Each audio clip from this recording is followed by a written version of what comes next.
মাগুরা শহরের কেন্দ্রস্থলে অবস্থিত নোমানী ময়দান। মুক্তিযুদ্ধ সহ বিভিন্ন ঐতিহাসিক ঘটনার সাক্ষী এই জায়গাটি।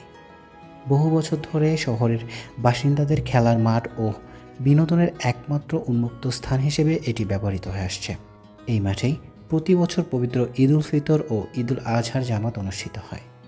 রাজনৈতিক সভা সমাবেশ থেকে শুরু করে বিভিন্ন জায়গার অনুষ্ঠান আয়োজনের জন্য মাঠটি ব্যবহৃত হয়।